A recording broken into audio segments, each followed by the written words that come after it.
জান্নাতে চলার মানুষ, জান্নাতের পথে যাওয়ার মানুষ সত্যি কম। এবং এই কম যে হবে, কোরআনে আল্লাহ বারবার বলছেন এটা কালিলাম মা তাযাক্কারুন, কালিলুম মিন ইবাদিয়াশ শাকুর। এইভাবে আল্লাহ বারবার কালিল কালিল কালিল, বুঝার মানুষ কম এবং আমার কৃতজ্ঞ বান্দার সংখ্যাও কম।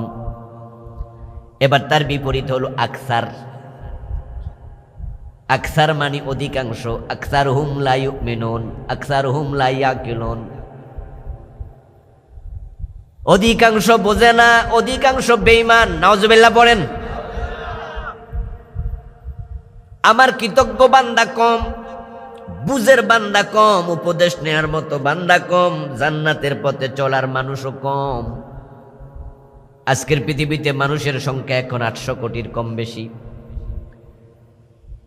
এই 800 কোটি মানুষের মাঝে 650 কোটির মতো হলো কাফের, 150 কোটির বেশি কিছুটা হলো মুসলমান। 650 কোটি প্রথমে বাদ। কাফের গুলো জান্নাতের রাস্তায় আছে না জাহান্নামের পথে আছে? তাহলে সংখ্যায় কত বেশি? 650 কোটি। পৃথিবীতে সবচেয়ে বেশি হলো খ্রিস্টান, তাদের সংখ্যায় 250 কোটির কাছাকাছি। এরপরে মুসলিম দ্বিতীয় সংখ্যায়। 650 কোটি শুরুতে বাদ পড়ে গেল, সবগুলা জাহান্নামের রাস্তায় থাকলো। আর 150 কোটি বা 250 কোটি মুসলমান। এখন এই 250 কোটি মুসলমানের ব্যাপারে প্রিয় নবীর বক্তব্য, আমার উম্মত হবে 73 দল, তার মাঝে জান্নাতি হবে অনেক বেশি, ঠিক না?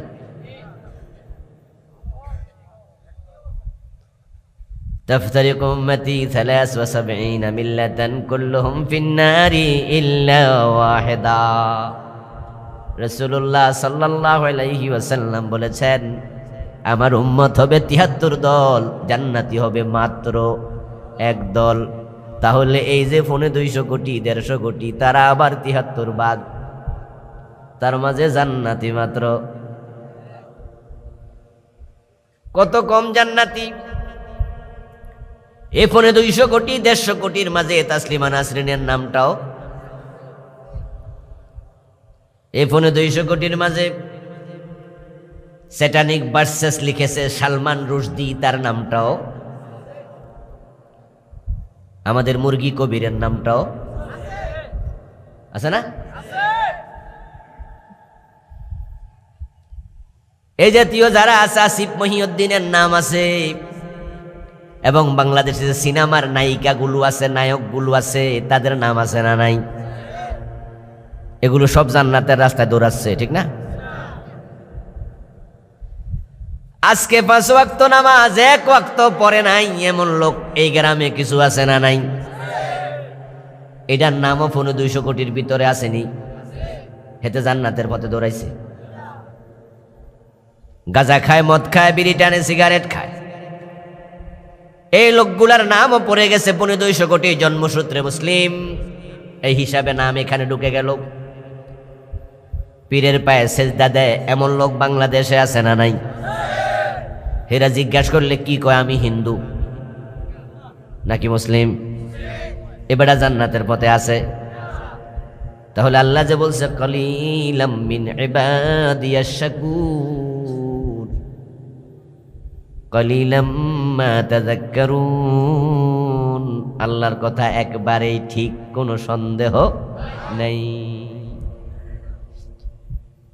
যারা ঈমান আনবে, যারা নেক আমল করবে, তাদের জন্য জান্নাত। এই জন্য তিনি আমাদেরকে বলছেন, দুনিয়ায় ছেড়ে দিয়া জান্নাতের দিকে দৌড়াও। কিন্তু আমরা যারা আছি মানুষ, আমরা জান্নাতের দিকে দৌড়াচ্ছি না দুনিয়ার টাকা পয়সার দিকে দৌড়াচ্ছি?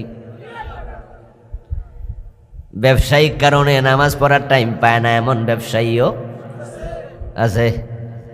রমাদান মাস আসলে আমরা যারা একটু ইসলাম বুঝি, আমরা সবাই একটুকু বুঝি এটা একটা ইবাদতের মৌসুম, ঠিক না? ইবাদতের মাস।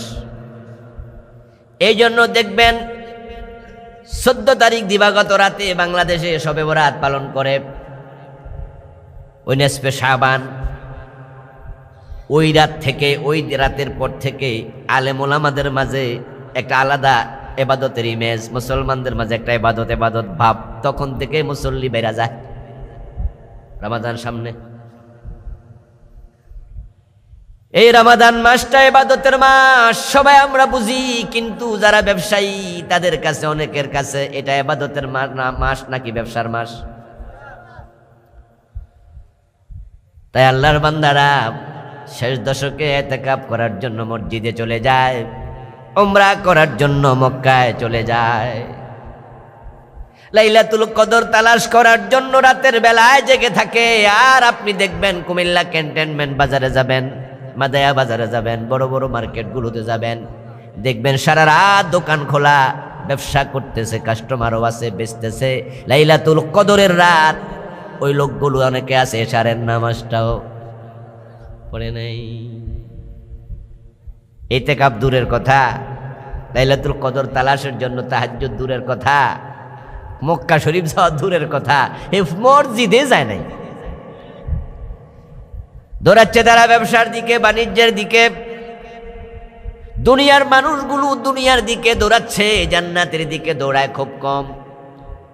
এখন যে যেদিকে দৌড়াক না কেন, ওই প্রতিযোগীর মতো আমরা একা হলো জান্নাতের দিকে দৌড়াতে রাজি হওয়া দরকার আছে না নাই?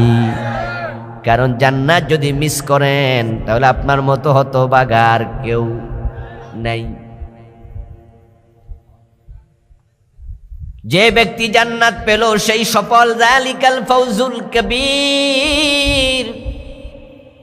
সূরা বুরুজের 11 নম্বর আয়াতের শেষ অংশ, যালিকাল ফাউজুল কবীর। লাহুম জান্নাতুন তাজরি মিন তাহতিহাল আনহার, যালিকাল ফাউজুল কবীর।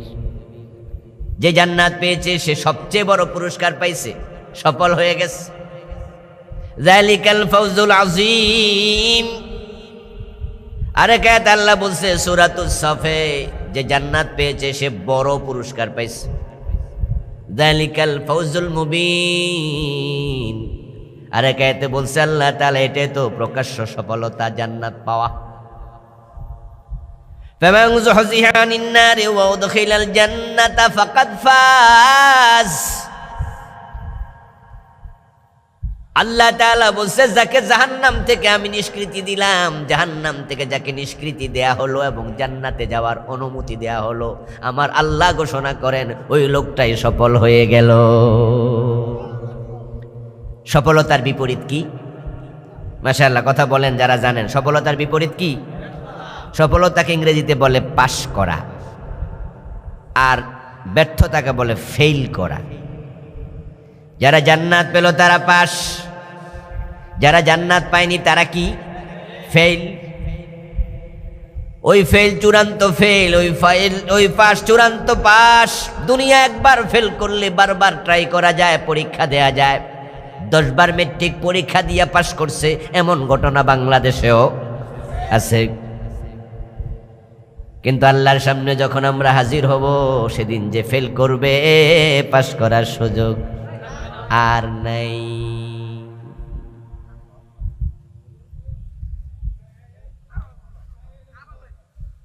জাহান্নামীরা জাহান্নামে যাওয়ার পরে এটা বুঝবে,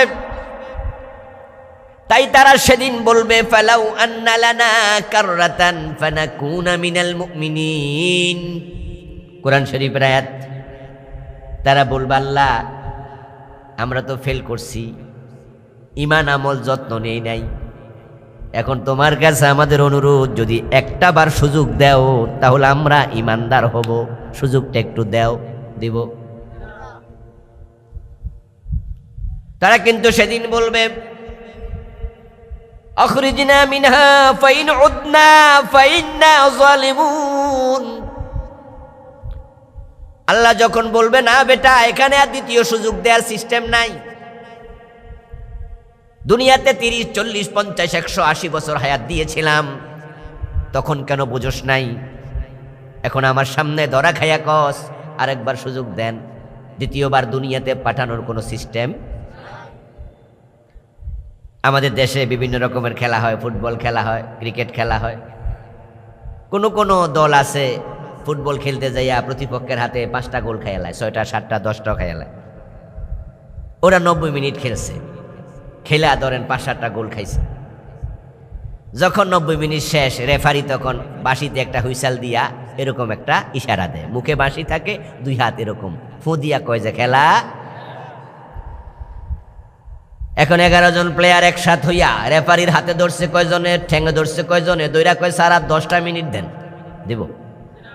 আচ্ছা ঠিক আছে, 5 মিনিট, 2 মিনিট।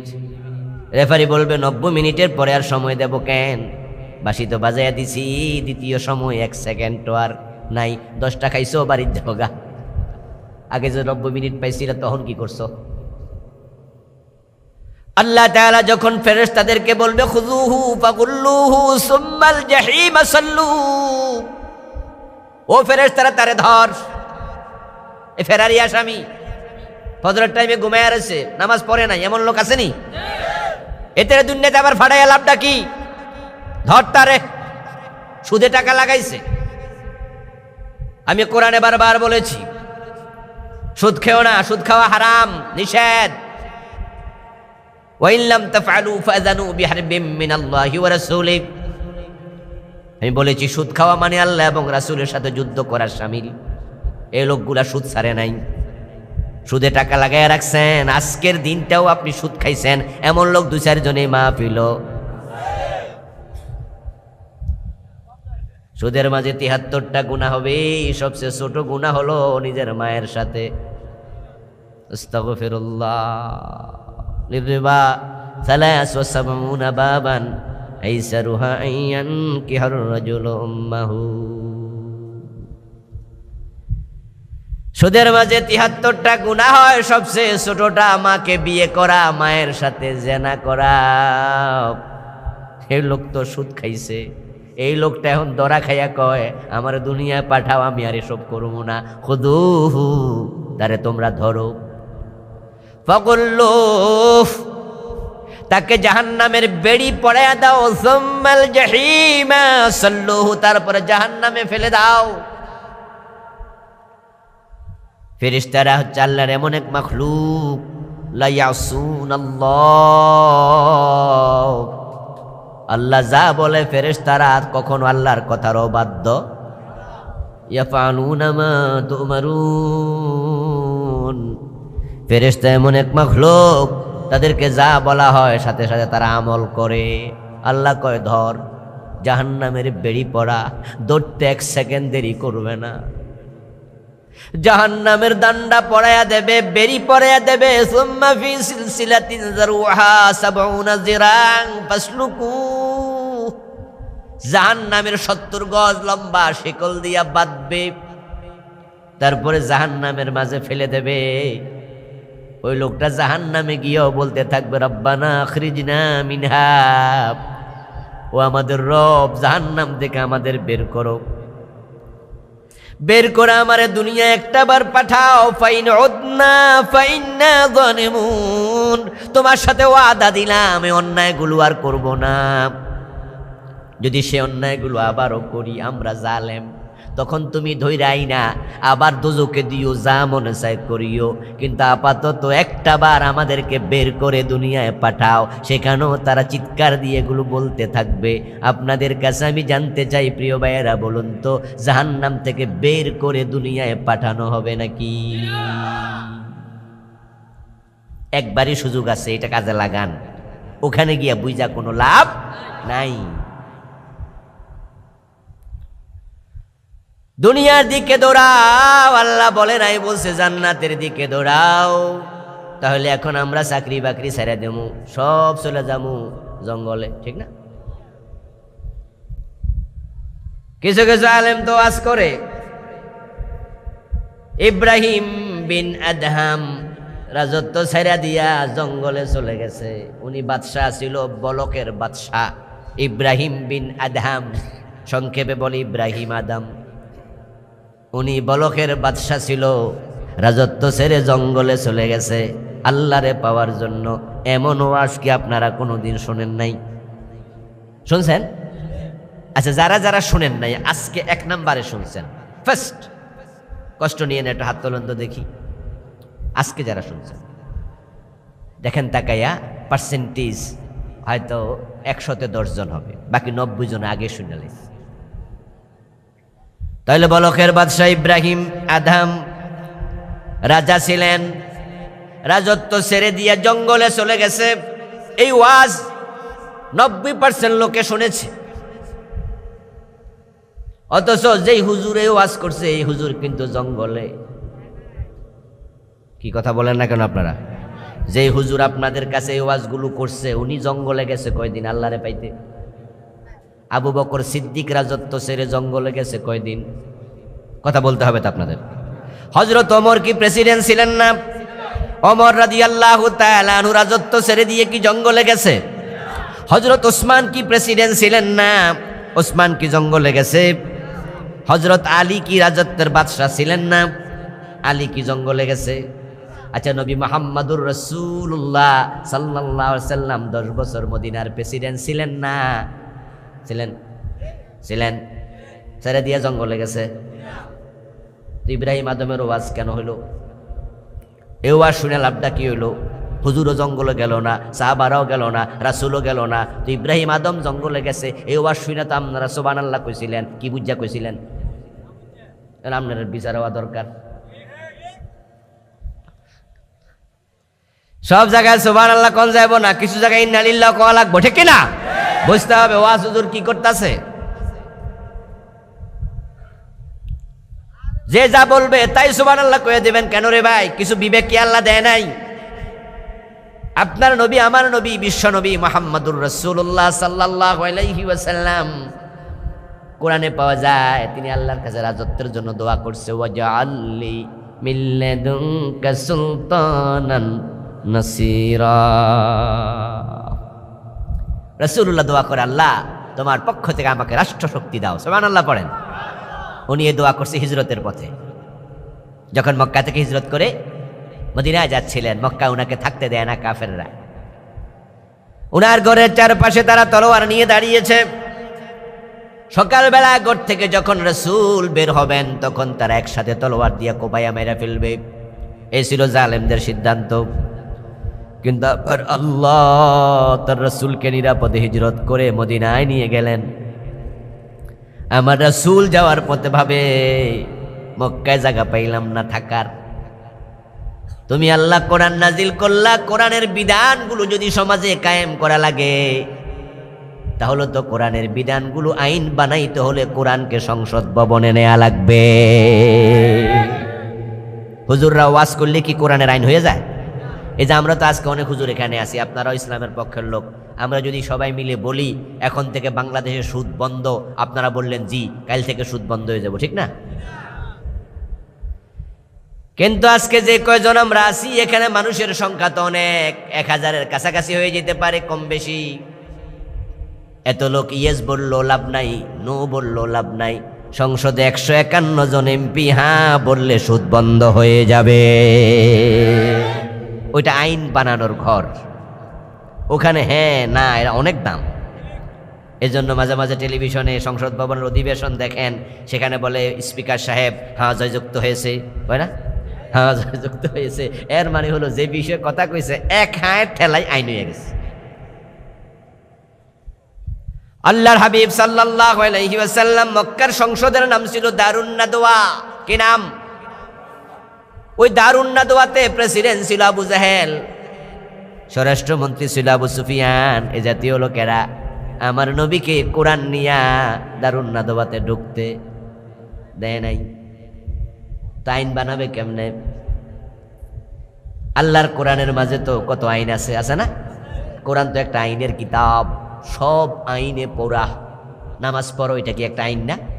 আজান হলো দোকান বন্ধ করো, এটা কি আইন না? চোর ধরে হাত কারো, ডাকাত ধরে শুলে দাও, জেনা করলে 100 বেত লাগাও, বিবাহিত হলে পাথর মারো, সবই তো আইন। বরং মক্কার দারুন নাদওয়াতে তারা মিটিং করে আইন বানাইছে উল্টা ডালা, তাসমাউ লিহাদাল কুরআনি ওয়ালগাউ ফি। নাউযুবিল্লাহ। তারা আইন করেছে মুহাম্মদ যেখানে কোরআন পড়ে সেখানে কেউ শুনতে যেও না, উল্টা গন্ডগোল লাগাইয়া দিও। রাসূলুল্লাহ সাল্লাল্লাহু আলাইহি ওয়াসাল্লাম আল্লাহর কাছে দোয়া করলেন হিজরতের পথে, আল্লাহ এখন মদিনায় হিজরত করে গেলাম, 350 মাইল যাইয়া যদি দেখি ওই দেশেও আবার সংসদে আরেক আবু জেহেল বসে আছে, তাহলে আমি হিজরত কইরা লাভটা কি? হিজরত কইরা লাভ কি? এই জন্য প্রিয় নবী আল্লাহর শিখানো দোয়া আল্লাহ শিখাইছে, নবী আপনি আমার কাছে দোয়া করেন, ওয়াজআললি মিন লাদুনকা সুলতানান নাসীরা, হে আল্লাহ আমাকে তোমার পক্ষ থেকে সুলতানাত দাও, বাদশাহী দাও, রাজত্ব দাও, নাসীরা যেই সাহায্য, যেই রাজত্ব আমাকে তোমার দ্বীন বাস্তবায়নে সাহায্য করবে। তাহলে রাসূলুল্লাহ সাল্লাল্লাহু আলাইহি সাল্লাম রাজত্ব চায়, আল্লাহর কাছে দোয়া করে, আর ইব্রাহিম আদম রাজত্ব পাইয়া রাইকা দিয়া জঙ্গলে চলে যায়। রাসূলুল্লাহ সাল্লাল্লাহু আলাইহি ওয়াসাল্লাম ইন্তেকাল করলেন, করার পরে তারপরে কে হবে পরবর্তী প্রেসিডেন্ট তিনি নাম লিখে যান নাই, বলে যান নাই। সাহাবায়ে কেরাম রাসূলুল্লাহর লাশ দাপন না করে রাসূলের লাশ রেখে প্রেসিডেন্ট বানানোর জন্য ব্যস্ত হয়ে গেল। আল্লাহর হাবিব ইন্তেকাল করলেন সোমবারে, সোমবার দিন চলে গেল, মঙ্গলবার চলে গেল, মঙ্গলবার দিবাগত রাতে বুধবার এসে গেছে, তারপরে দাফন করলো। এই যে লম্বা সময় চলে গেল, কারণ তারা পরবর্তী খলিফা কে হবে, প্রেসিডেন্ট কে হবে তা নিয়ে ব্যস্ত। এখন আমরা হুজুররাও ওয়াজ করতেছি, আরেক বেড়া ইব্রাহিম আদম খলিফা খেলাফত পাইয়া রাজত্ব পাইয়া রাইখা গেছে গা। আল্লাহর শিক্ষা হলো রাজত্ব চাও, রাসূলের শিক্ষা হলো প্রেসিডেন্ট হওয়া। আবু বকর ওমর ওসমান আলী রাদিয়াল্লাহু তাআলা আনহু তাদের শিক্ষা হলো দেশ চালানো। আর ইব্রাহিম আদম উনি চলে গেছে, হুজুররা ওই ওয়াজ না কইরা উনারটা করে। এর কারণ যদি হুজুররা মিলে সবাই কয় আমাদের রাজত্ব মাজত্ব দরকার নাই, তাহলে দেশে যারা চালায় তারা ওই হুজুরের হালুয়া রুটি খাওয়াবে, বলবে এই না বালা হুজুর, ঠিক না? এই হুজুরে যে ওয়াজ করছে, যদি আমাদের দেশের সব হুজুররা কয় যে আমাদের রাজত্ব দরকার নাই, আমরা সবাই জঙ্গলে চলে যাবো, তাহলে তাও যারা দেশ চালাইতে আছে 52 বছর ধইরা, এরা সবাই বলবে যে এই হুজুরে না বালা হুজুর, এই হুজুরের লাগে আমাদের কোনো রকমের দ্বন্দ্ব নাই। আর যে হুজুর বলবে যে না কোরআনের পক্ষে লাগবে প্রেসিডেন্সি ক্ষমতা, তখন ওরা বলবে সারসাকাম, এই হুজুর রাজনীতি করে, বেশি সুবিধার হুজুর। এই জন্য ইব্রাহিম বিন আদহাম তিনি যদি এই কাজটা করে থাকেন, এটা তার ব্যক্তিগত কাজ, এটা ইসলামের অধীনে নয়, এটা সুন্নাহ নয়, আবু বকর ওমর ওসমানের সুন্নাহ নয়, নবী মুহাম্মাদের সুন্নাহ না। ক্ষমতা পাইয়া তোমার ক্ষমতা থেকে পালাইয়া যাইও না, জঙ্গলে যাইও না। লা রুহবানিয়াতা ফিল ইসলাম, ইসলামে কোনো বৈরাগ্যবাদ নাই। আরে মিয়া তুমি জঙ্গলে কেন যাইবা? তুমি ঘরে থাকো, বাড়িতে থাকো, সমাজে থাকো, সমাজটাকে কোরআনের আইনে রঙিন করে দাও, ঠিক না? ক্ষমতা থাকলে অনেক কিছু করা যায়, এটা খুব দামি জিনিস ক্ষমতা। ইন্নাল্লাহা লা ইয়াজআউ বিল কুরআন মা ইয়াজআউ বিস সুলতান। ওমরের বক্তব্য, আল্লাহ তাআলা কোরআন দিয়ে দূর করে না এমন অনেক কিছু আছে যা ক্ষমতা দিয়ে দূর করে। বাংলাদেশে কোরআন আছে, ওমা কথা কয় না ভাইয়েরা, আছে? চুরি নাই, ডাকাতি নাই, মদ নাই, হানাহানি মারামারি নাই, কোরআন দিয়ে দূর হলো না তো? চুরি তো দূর হলো না, কোরআন তো আছে। মদ দূর হলো না, কোরআন আছে। যদি কোরআনের শাসনটা থাকতো, চোর ধরে হাত কাটা শুরু করে দাও, দেখবে 1 বছর ধরে কাটো, 1 বছর পরে চুরি থাকবে না, ঘরের দরজা খুলে ঘুমাইতে পারবা।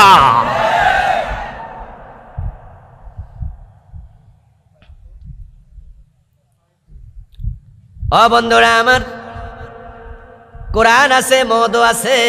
কোরআন হাদিসের আলোকে যদি দেশ চলতো, 80 বেত লাগানো হতো মাদক সেবীদেরকে। 6 মাস যদি সারা বাংলাদেশে যারা মদ পান করে তাদেরকে 80 করে বেত লাগায়, সেটা টেলিভিশনে প্রচার করে, ফেসবুকে আপলোড করে দেয়, এভাবে রেকর্ড করে করে গুগলে দিয়ে দেয়, ইউটিউবে দিয়ে দেয়, এবং পত্রিকার হেডলাইন করে দেয় কেমনে 80 বেত লাগাইতেছে, যারা মদ খায় 80 বেতের চিত্র দেখে ঠান্ডা পানি খাবে। খেলার নাম। আমরা হুজুররা তো অনেক ওয়াজ করেছি, কোরআন পড়ো, হাদিস পড়ো। পীর সাহেব হুজুররাই ওয়াজ করতে করতে বুড়া হয়ে গেছে, আমাদের ওস্তাদরা অনেকে মরে গেছে। কিন্তু এই দেশে অবস্থা এমন, হাজার হাজার মুসলমান ডাক্তার, ইঞ্জিনিয়ার আছে সূরা ফাতিহাটা বিশুদ্ধ করে, কারণ তাদের সিলেবাসে কোরআনটা নাই। কোরআন দেখে দেখে পড়তে পারে না এমন হাজার হাজার এমএ পাস আছে না নাই? ইংরেজি পারে, বাংলা পারে, ভূগোল পারে, বিজ্ঞান পারে, ফিজিক্স, কেমিস্ট্রি, বায়োলজি সব পারে, কিন্তু কোরআন পারে না। কারণ সিলেবাসে ফিজিক্স আছে, কেমিস্ট্রি আছে, বায়োলজি আছে, উচ্চতর গণিত, হায়ার ম্যাথ আছে, বাংলা ইংরেজি আছে, সব পারে, কিন্তু আল্লাহর কোরআন সিলেবাসে ঢোকে নাই, তাই তারা কোরআনটা পড়তে পারে না। যদি কোরআনওয়ালাদের হাতে ক্ষমতা থাকতো, প্রাইমারি, হাই স্কুল, কলেজ, ভার্সিটিতে কোরআন ঢুকাইয়া দিত, ঘরে ঘরে কোরআনের আলেম তৈরি হয়ে যেত। খুব দরকার এটা। এই জন্য ইব্রাহিম আদম যদি এটা করে থাকে, এটা ওনার ব্যাপার। তা আমি যে বললাম আল্লাহ বলছে জান্নাতের দিকে দৌড়াও, তো জান্নাতের দিকে দৌড়াতে হলো তো হুজুর বাড়িঘর সব ছেড়ে দিতে হবে। আমি বলবো না, এটা ভুল। ফাইযা কুযিয়াতিস সালাতু ফান্তাশিরু ফিল আরদ ওয়াবতাগু মিন ফাদলিল্লাহ। হাইয়া আলাস সালাহ বলেছে মসজিদে যাও, এটা জান্নাতের দিকে দৌড়ানো। নামাজ যখন শেষ, আবার চাকরি বাকরি, ব্যবসা বাণিজ্যের জন্য দাও, এটাও ইবাদত। যদি তোমার ব্যবসাটা রাসূলের সুন্নাহর আলোকে হয়, ব্যবসাটাও ইবাদত হয়ে যায়। আত-তাজিরুস সাদুকুল আমিন মা'আন নাবিয়্যিন ওয়াস সিদ্দিকিন। যারা সত্যবাদী ব্যবসায়ী হয়, তাদের হাসর আল্লাহ রাসূল বলে নবীদের সাথেই হবে। রাসূল ব্যবসা করে নাই?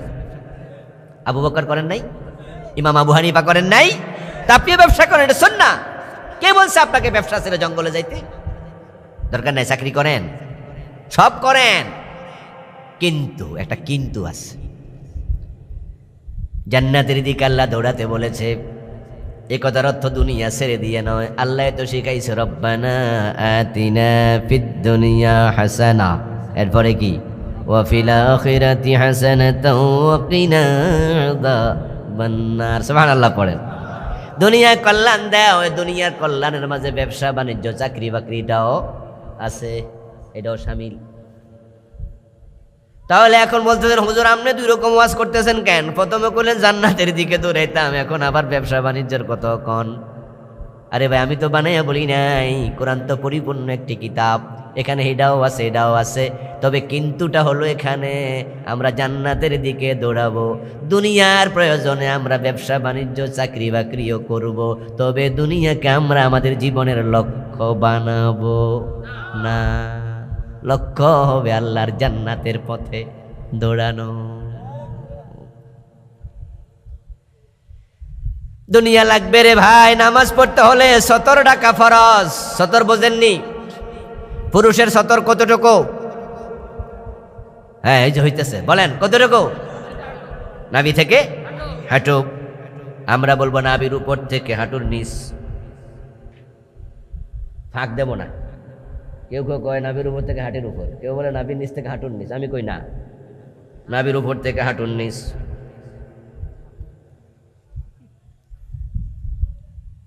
নারীদের 17 কতটুকু? পুরা বডি।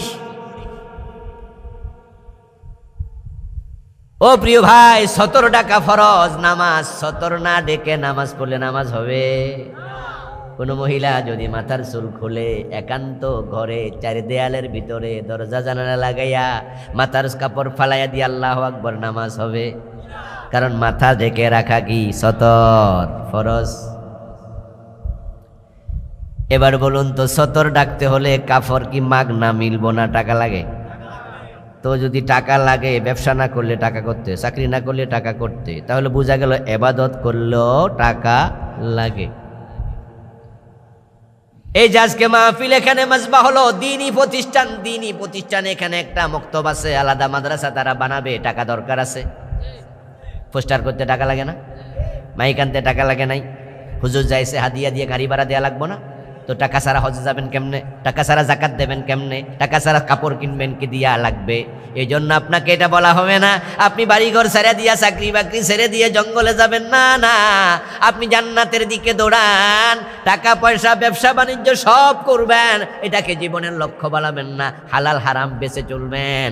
টাকা পয়সা হলো নৌকার তলার পানির মতো, পানি ছাড়া নৌকা চলে না, কিন্তু এই পানিটা আবার নৌকার ভিতরে ঢুকতে দেয়া যাবে না। যারা দুনিয়ার লক্ষ্য বানাইছে, দুনিয়া তাদেরকে জাহান্নামে নিয়ে যাবে। যারা নৌকার ভিতরে পানি ঢুকতে দিছে সে ভুল করেছে, পানিটা নৌকার তলায় থাকা উচিত ছিল। পানি লাগবে না এটা বললে চলবে না, নৌকা পানি ছাড়া নৌকা চলবে না, কিন্তু পানি ঢুকতে দিও না ভিতরে। যদি ঢুকতে দাও তাহলে সুবাইয়া সুবাইয়া আস্তে আস্তে করে পানি ঢুকা এক পর্যায়ে দেখা যাবে নৌকা। এখন দুনিয়া আমাদের লাগবে, হালাল টুকু নেও, হারাম নিও না। কিন্তু এখানে যাইয়া অনেক মুসলমানের সন্তান ফেল করে, তারা হালাল হারামে তারতম্য আর মাথায় রাখে না। 5 ওয়াক্ত নামাজ পড়ে আবার ঘোষ খায়, এমন অফিসার আছে না? না,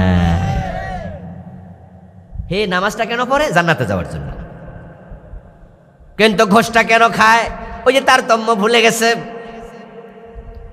ও মুসলমান, সাবধান, ভালো করে বোঝো, জান্নাতে যেতে চাও, মা আতাকুমুর রাসূলু ফাখুযুহু ওয়া মা নাহাকুম আনহু ফান্তাহু। আমার রাসূল যা করতে বলেছে করো, যা ছাড়তে বলেছে ছাড়ো। একসাথে দুটা হবে না। এখানে নেগেটিভ পজিটিভের গুরুত্ব খুব ইম্পর্টেন্ট একটি বুঝ। একদিনের ওয়াজে আপনাদেরকে আমি পুরা ইসলাম একবারে গ্লাসের ভিতরে ঢুকাইয়া পানির সাথে মিশায় খাওয়াই দিয়া চলে যাব, এটা সম্ভব? আমরাই তো এখনো শিখতেছি।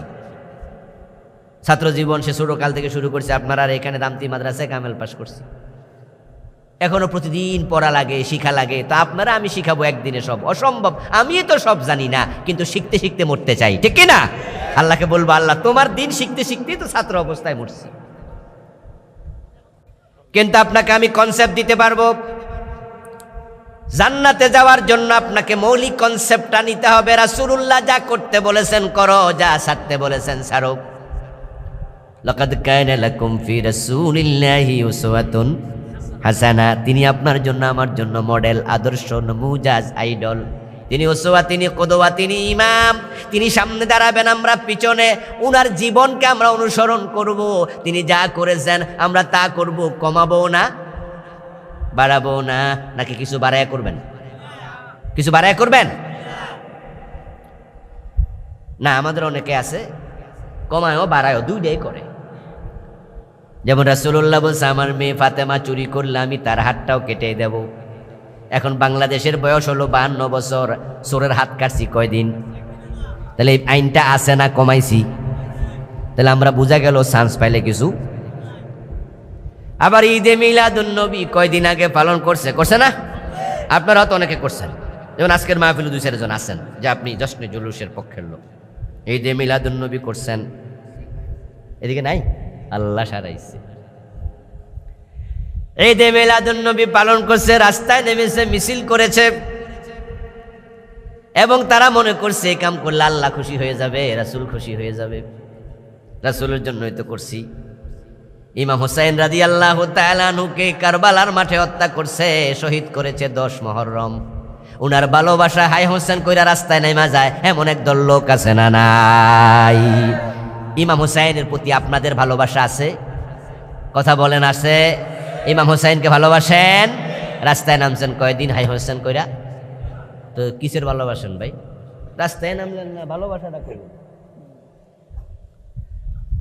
বরং যারা আছে ঢাকার, পুরান ঢাকার হোসনি দালান থেকে হাই হোসেন কইয়া মিছিল বাইর কইরা পুরান ঢাকা থেকে কয়েক মাইল পায়ে হেঁটে যায় একবারে মোহাম্মদপুরের শিয়া মসজিদ পর্যন্ত। পুরান ঢাকা গুলিস্তান, ওখান থেকে মোহাম্মদপুর, এবং তারা রাস্তা পুরা হাই হোসেন ভাই হোসেন, কারণ তারা জানে এই দিন ইমাম হুসাইন রাদিয়াল্লাহু তাআলা আনহুকে ওই জালেম ইয়াজিদ হত্যা করেছে, তার লোকেরা হত্যা করেছে। এই জন্য হুসাইনের ভালোবাসায় রাস্তায় তারা নেমে গেছে, বুঝাইয়া দিছে হোসেন কইরা ইমাম হুসাইনকে আমরা ভালোবাসি, রাস্তায় তোমরা যারা নামো নাই তোমরা হুসাইনের দুশমন, ঠিক না নাকি? আমরা হুসাইনের দুশমন, ঠিক না? কারণ আমরা রাস্তা নামি নেই তো। কি আপনারা কি নামছেন হাই হোসেন করিয়া? তো কিসের ভালোবাসা? আমরা উল্টা আরো খারাপ মানুষ, দুশমন।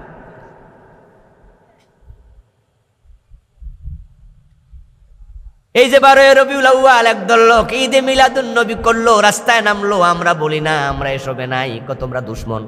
কি আজিব! রাসূলুল্লাহ সাল্লাল্লাহু আলাইহি ওয়াসাল্লামের সাহাবারা যা করে নাই, রাসূল যা করে নাই, সেটা ইসলাম হতে পারে না। ইসলাম কি আবেগের নাম না দলিলের নাম? ইমাম হুসাইন রাদিয়াল্লাহু তাআলা আনহুকে ভালোবেসে শুধু হাই হোসেন করে বুক থাপড়ায় না, বুকের মাঝে ব্লেড দিয়া রক্ত বের করে ফেলে, এমন ঘটনা হাই হোসেন করে এভাবে ব্লেড দিয়া হাই কাটে। পিঠের মাঝে এরকম লোহা দিয়া বানাইয়া তারপরে এরকম পিটাইয়া ফিটটারে একবারে রক্তাক্ত করে ফেলে। আমার প্রিয় ভাই, এখন রাসূলুল্লাহ সাল্লাল্লাহু আলাইহি ওয়াসাল্লামের নাতি ইমাম হুসাইন শহীদ হলেন 61 হিজরিতে। কত হিজরিতে? কারবালার মাঠে রাসূলের সর্বশেষ সাহাবী আবু তুফাইল রাদিয়াল্লাহু তাআলা আনহু মারা গেলেন 101 হিজরিতে। 61 থেকে 101 যদি হয় তাহলে ইমাম হুসাইন শহীদ হওয়ার পরেও সাহাবারা জীবিত ছিলেন 40 বছর। কয় বছর? ইমাম হুসাইন যখন শহীদ হয় আব্দুল্লাহ ইবনে আব্বাস জীবিত, আব্দুল্লাহ ইবনে মাসউদ জীবিত, আব্দুল্লাহ ইবনে আমর ইবনুল আস জীবিত, আরো অনেক সাহাবী জীবিত, হযরত আনাস জীবিত, আরো কত সাহাবী জীবিত।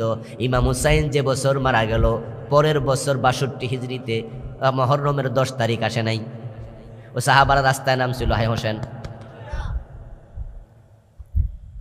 ইমাম হুসাইনের প্রতি সাহাবাদের ভালোবাসা ছিল আমাদের চেয়ে কম না বেশি? কিন্তু তারা তো হাই হোসেন বলে রাস্তায় নামে নাই। 40 বছর পর্যন্ত সাহাবারা জীবিত ছিলেন। রাসূলুল্লাহ সাল্লাল্লাহু আলাইহি ওয়াসাল্লাম ইন্তেকাল করলেন 11 হিজরিতে। সর্বশেষ সাহাবী আবু তুফাইল মারা গেল 101 হিজরিতে। এখন রাসূলুল্লাহর ইন্তেকালের পরে সাহাবারা জীবিত ছিলেন 90 বছর। কয় বছর? ঈদে মিলাদুন নবী পালন করছে কয়বার? এখন আমরা ঈদে মিলাদুন নবী পালন করি, আমরা আরো কত কি করি, চান্স পাইলে আমরা বাড়াইয়া দেই। রাসূলুল্লাহ সাল্লাল্লাহু আলাইহি সাল্লাম আমাদেরকে বলছে, তোমরা আমার প্রতি দুরূদ পড়ো। আউলা মিনকুম, তোমাদের মাঝে সবচেয়ে কাছে হবে আমার কাছে ওই ব্যক্তি যে ব্যক্তি আকসারুহুম আলাইয়া সালাহ, আমার প্রতি বেশি বেশি দুরূদ পড়বে। রাসূল বলছেন একবার দুরূদ পড়লে 10টা রহমত নাজিল হয়। দুরূদ বেশি বেশি পড়ো। আর আমরা দুরূদের চেয়ে মিলাদকে গুরুত্ব বেশি দিচ্ছি। মিলাদ শরীফ, মিলাদ শরীফ না পড়লে হইব না। আজীব তো।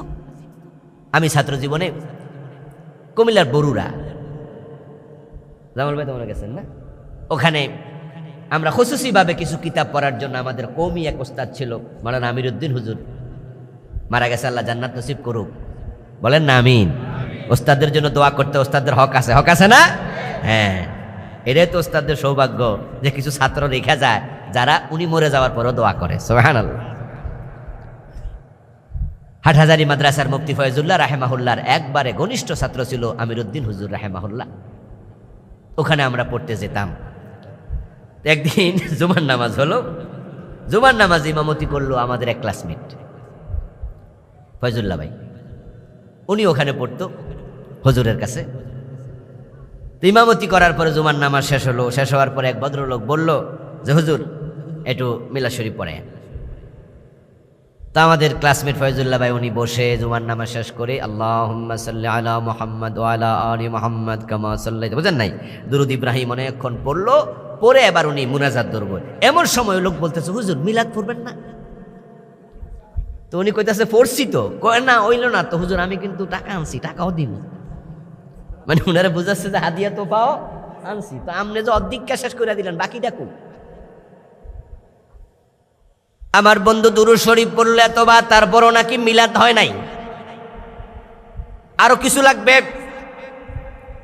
অথচ আপনার জন্য আমার জন্য রাসূলুল্লাহ সাল্লাল্লাহু আলাইহি ওয়াসাল্লাম হলেন লাকাদ কানা লাকুম ফি রাসূলিল্লাহি উসওয়াতুন হাসানাহ। উনি মডেল, সর্বোত্তম আদর্শ।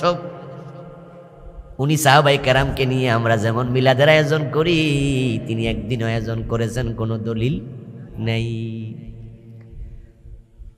আমাদেরকে শিখিয়েছেন দুরূদ পড়ো, সাহাবাদেরকে শিখিয়েছেন দুরূদ পড়ো, তবে হ্যাঁ, তার জন্ম দিয়ে আলোচনা তিনিও করেছেন। আমি জন্মগ্রহণ করেছি সোমবারে, এমন হাদিসও আছে। আমার জন্মের সময় এই ঘটনা ঘটেছিল। তাই রাসূলুল্লাহর জন্ম নিয়ে যদি আলোচনা করে, তাহলে এটার নামে মিলাদ। মিলাদ শব্দের অর্থ হলো জন্মগ্রহণ করা।